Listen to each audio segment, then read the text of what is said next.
नमस्कार। आज हम बात करेंगे वही पेटेंट मेडिसिन पे, जो कि हमारा पिछले वीडियो आया था कि पेटेंट दवाइयाँ होम्योपैथिक दवाइयाँ हैं कि नहीं।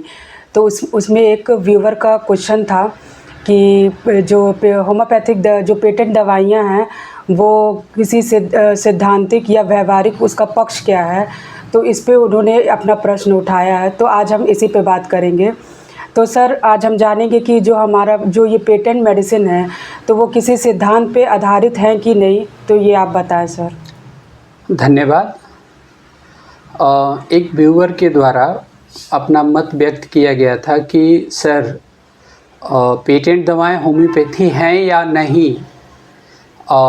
ये एक डिबेटेबल मैटर है, डिबेट का विषय है।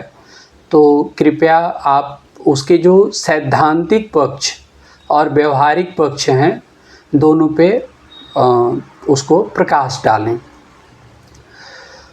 सबसे पहले जब हम सैद्धांतिक पक्ष की बात करते हैं तो जैसे कोई भी विज्ञान या कोई भी सिस्टम, उसका अपना एक सिद्धांत होता है और वो सिद्धांत ही उसके पिलर होते हैं जिसके आधार पे वो पूरा सिस्टम रन करता है। जैसे हमारे देश का भी एक अपना संविधान है, संविधान, जिस पे पूरे देश के सारे लॉ एंड ऑर्डर्स फॉलो किए जाते हैं। वैसे ही होम्योपैथी के भी लॉ एंड ऑर्डर्स को फॉलो करने के लिए जो होम्योपैथी का संविधान है, एक तरह से जो ऑर्गेनन ऑफ मेडिसिन में जिक्र किया गया है कि प्रिंसिपल्स ऑफ होम्योपैथी, तो 7 प्रिंसिपल्स ऑफ होम्योपैथी हैं, जैसा कि पहले के भी वीडियोस में हम लोग जिक्र कर चुके हैं। और आज हम विशेष रूप से जिक्र करेंगे कि जो कार्डिनल प्रिंसिपल्स हैं, जैसे law of similia, law of simplex and law of minimum. तो जो ये मूल रूप से जो सिद्धांत है law of similia, law of simplex and law of minimum का, इसमें हम कहते हैं कि लॉ ऑफ सिमिलिया जो लाइक क्यूर्स लाइक, सिमिलिया सिमिलिबस क्यूरेंटर का जो सिद्धांत है, जिसमें लाइक क्यूर्स लाइक की बात की गई है। चूँकि लाइक क्यूर्स लाइक तभी फॉलो होता है जब एक रोगी के लिए हम एक दवा का चयन करते हैं। चूँकि हमें क्या करना होता है कि हमें एक फेस मिरर ढूंढना होता है।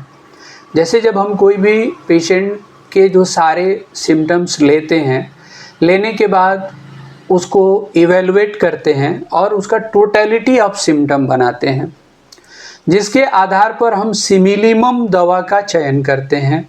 और ये एक वही काल्पनिक दवा होती है जिस दवा में रोगी के दिए हुए अधिकतम लक्षण उसके पैरेलल हों। चूँकि पेटेंट दवाओं में लक्षण या लक्षणावली शब्द ही नहीं आएगी, क्योंकि पेटेंट दवाओं में हम एक जस्ट हाइपोथेटिकल थॉट के तहत कि ये दवाएं इस सिस्टम पे काम करती हैं, ये दवाएं इस सिस्टम पे काम करती हैं, तो इस सिस्टम पे काम करने वाले इतने सारे एलिमेंट्स को हम एक जगह इकट्ठा कर लिए और उसके आधार पे हमने उसका चयन कर लिया और उसको एक हम पेटेंट का एक नॉमन मतलब नामाकरण हमने कर दिया। दूसरा जो हमारा सिद्धांत है law of simplex, law of simplex कहता है कि एक समय में सिर्फ एक दवा का चयन करना। चूँकि होम्योपैथी कहते हैं होम्योज एंड पैथोज सिमिलर सफरिंग, तो पेटेंट दवाओं में हम क्या करते हैं कि मल्टीपल दवाओं को एक साथ मिला देते हैं। तो यह भी एक सिद्धांत हमारा कहीं न कहीं से कट जाता है। तीसरी बात आती है law of minimum, law of minimum dose. तो यहाँ पर तो यह लागू ही नहीं होता है, क्योंकि जैसे ही हम लॉ ऑफ मिनिम की बात करते हैं तो यहाँ तो पूरा ढक्कन के ढक्कन इन दवाओं का प्रयोग किया जाता है, तो ये मैक्सिमम डोज होते हैं। यहाँ पे मिनिमम डोज मेगा रिजल्ट जैसी कोई बात नहीं होती है। और होम्योपैथिक प्रिंसिपल के तहत ही एक सिद्धांत है प्रिंसिपल ऑफ ड्रग प्रूविंग। तो कोई भी जितनी भी होम्योपैथिक दवाएं हैं उनकी प्रूविंग की गई है जो हेल्दी ह्यूमन बीइंग्स पे की गई है, different ages and different sexes पे, बोथ सेक्स पे। चूँकि पेटेंट दवाएं ना तो कोई ऐसा इनका सिद्धांत है, न कोई ऐसा फॉर्मूलेशन है, चूँकि ये सेल्फ की उपज होती है, जिसके आधार पे हम अपने ही थॉट प्रोसेस के आधार पे हम एक प्रोडक्ट तैयार कर देते हैं और उसे समाज और चिकित्सकों के ऊपर थोप देते हैं। तो इस प्रकार जो सिद्धांत की जहाँ तक बात है, तो मेरे अपने ज्ञान और समझ से मुझे लगता है कि पेटेंट दवाएं किसी भी सिद्धांत पे आधारित नहीं हैं। यह टोटली एक हाइपोथेसिस है, एक खुद की जो कंपनी के विशेषज्ञ, विधि विशेषज्ञ होते हैं, उनके अपने फार्मूलाज हैं, जिसके आधार पे वो इस तरह के प्रिपरेशन को तैयार कर लेते हैं। Thank you sir. हमारा दूसरा प्रश्न है कि क्या होम्योपैथिक जैसे होम्योपैथिक दवाइयाँ जो होती हैं और पेटेंट दवाइयाँ होती हैं, वो बनती कैसे हैं, और क्या पेटेंट दवाइयों का भी प्रूविंग होता है? तो सर ये आप बताएं। हमने ड्रग प्रूविंग चैप्टर उठाने का प्रश्न इसीलिए उठाया था। दरअसल होम्योपैथी का जन्म ही एक तरह से शुरुआत ही ड्रग प्रूविंग से हुआ। डॉक्टर हैनीमैन द्वारा जो सिंकोना बार्ग को फिजियोलॉजिकल डोज में लिया गया और उन्होंने पाया कि उनके ऊपर एग्यू लाइक सिम्टम्स, जो मलेरिया फीवर, जो क्लोरोक्विन जिसके अंदर मलेरिया फीवर ठीक करने की मेडिसिन थी, और जब उसको फिजियोलॉजिकल डोज में लिया गया तो पाया गया कि वो मलेरिया लाइक सारे सिम्टम्स पैदा किए। और इस तरह से हैनीमैन ने लगभग 98 मेडिसिन्स की प्रूविंग खुद के ऊपर, अपने बच्चों के ऊपर, पत्नी के ऊपर या अन्य लोगों के ऊपर इन दवाओं की उन्होंने प्रूविंग की थी। और प्रूविंग करने के बाद फिर बाद में डॉक्टर हेरिंग और डॉक्टर फेरिंगटन, अन्य तमाम सारे जो डॉक्टर्स आए, उन लोगों ने भी तमाम सारी दवाओं की प्रूविंग की और इस प्रकार ये सारी एक एक दवाएं वेल प्रूव्ड होती गईं।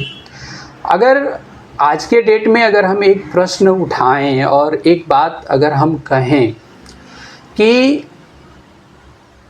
1790 से 1796 के बीच में होम्योपैथी का हम जन्म मानते हैं, और तब से होम्योपैथी की जितनी भी दवाएं प्रूव की गई और जितनी भी दवाओं का कलेक्शन किया गया, उस समय से लेकर आज तक वो सारी दवाएं एज इट इज़ वैसे ही एक्शन कर रही हैं।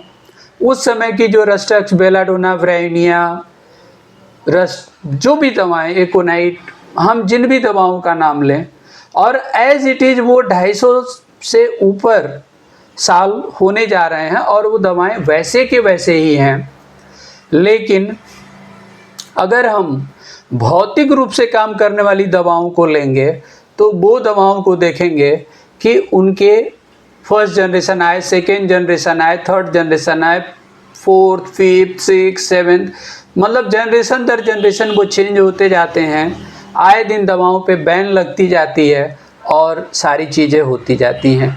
मेरा मानना है कि होम्योपैथी में भी जो पेटेंट दवाएं हैं, भले ही आज अभी ये शोध के विषय हैं, क्योंकि पहली चीज़ तो मैं इन पेटेंट दवाओं को होम्योपैथिक मानता ही नहीं, लेकिन मुझे लगता है कि ये दवाएं भी हमारी, चूँकि भौतिकता के ही आधार पे इन दवाएं भी बनी हुई हैं, तो ये दवाएं भी हमारे ऊपर रजिस्ट करेंगी और इन दवाओं में भी वही generation change, generation first, second, third वाली कहानी कहीं न कहीं परिलक्षित होगी। आज नहीं तो कल यह विषय जरूर हमारे समक्ष आएगा। Thank you sir. हमारा तीसरा प्रश्न है कि जैसे होम्योपैथिक इस सिद्धांत को मानती है कि homeopathic medicine treat the patient not the disease, जैसे रोगी का इलाज करती है ना कि रोग का, तो क्या पेटेंट दवाइयाँ भी इस सिद्धांत को फॉलो करती हैं? उन पे ये भी ये लागू है कि नहीं सर, आप प्लीज़ बताएं। बहुत अच्छा प्रश्न। सबसे बड़ी बात, अगर इस प्रश्न का उत्तर देना है और इस प्रश्न को अच्छे से समझना है तो हमको समझना ये होगा कि रोगी होता कौन है। डॉक्टर केंट ने जो उनका केंट फिलॉसफी है, पहले ही चैप्टर में कहते हैं कि who is sick, the man is sick. Naturally जो इंटरनल मैन होता है वो बीमार होता है। क्योंकि हम वाइटल फोर्स की बात करते हैं तो कहीं ना कहीं होम्योपैथी की दवाएं इनर लेवल पे जाकर, इसीलिए डॉक्टर केंट ने मेटाफिजिक्स की बात की थी। Metaphysics means the medicine should act beyond the materialism. चूँकि यहाँ पे होम्योपैथी में डायनामाइजेशन की थियोरी है, डायनामिक थियोरी है, यहाँ पे मेटेरियलिस्टिक थियोरी है ही नहीं, मेटेरियलिज्म का कॉन्सेप्ट ही नहीं है। होम्योपैथी ये कभी नहीं मानती कि लीवर बीमार है, किडनी बीमार है, हार्ट बीमार है, लंग्स बीमार है, ब्रेन बीमार है, या जो ये भौतिक शरीर है वो बीमार है। क्योंकि इस कॉन्सेप्ट को, मेटेरियलिस्टिक कॉन्सेप्ट को होम्योपैथी नहीं मानती है। तो होम्योपैथी का जो मानना है कि disease is the dynamic one और always the dynamic one is eliminated by the dynamic one. तो इस प्रकार हम कह सकते हैं कि जो होम्योपैथी की दवा है और होम्योपैथिक दवा का जो एक्शन है वो एक्शन स्पेशली वाइटल फोर्स पे होता है, a spirit like governing force which governs the entire system. जबकि पेटेंट दवाएं रोग आधारित होती हैं, मेटेरियलिज्म पे आधारित होती हैं, मेटेरियलिस्टिक होती हैं, तो हम बड़े ही कॉन्फिडेंट होकर ये कह सकते हैं कि पेटेंट दवाएं होम्योपैथिक नहीं हैं और होम्योपैथिक कॉन्सेप्ट पे भी नहीं हैं। Thank you sir. हमारा आखिरी और लास्ट क्वेश्चन यही है कि क्या होम्योपैथिक जैसे दवाइयाँ जो होती हैं वो हेयरिंग लॉ ऑफ क्योर को फॉलो करती हैं, तो पेटेंट दवाइयाँ भी क्या इस माध्यम से हेयरिंग लॉ ऑफ क्योर को फॉलो कर सकती हैं कि नहीं? कदापि नहीं, चूँकि इनका अपना कोई प्रिंसिपल ही नहीं है। और चूँकि जब हम दवाओं का चयन करते हैं तो बेसिक बात क्या होती है कि जब हम होम्योपैथिकली दवा चयन करते हैं तो एक नेचुरल डिजीज़ का नेचुरल सिम्टम होता है और टोटलिटी ऑफ सिम्टम के ग्राउंड पे जब हम एक इंडिविजुअल, पूरा इंडिविजुअलाइज करके एक इंडिविजुअल कैरेक्टर को हम एक जगह जब कलेक्ट करते हैं, उसी को लेकर के लॉ ऑफ सिमिलिया के सिद्धांत पे हम एक ऐसे दवा का चयन करते हैं जो मोस्ट सिमिलिमम वन हो, जिसे हम रेमेडी कहते हैं। चूँकि एलोपैथी में ड्रग, मेडिसिन, रेमेडी एक ही टर्म होता है, लेकिन होम्योपैथी में ड्रग, मेडिसिन और रेमेडी ये तीनों अलग अलग टर्म होते हैं। भविष्य में इस पर भी एक वीडियो बनाया जा सकता है और बनाया जाएगा। तो ये चीज़ें होती हैं। चूँकि पेटेंट दवाओं में ऐसा कोई सिमिलिमम वन का सिद्धांत नहीं होता है।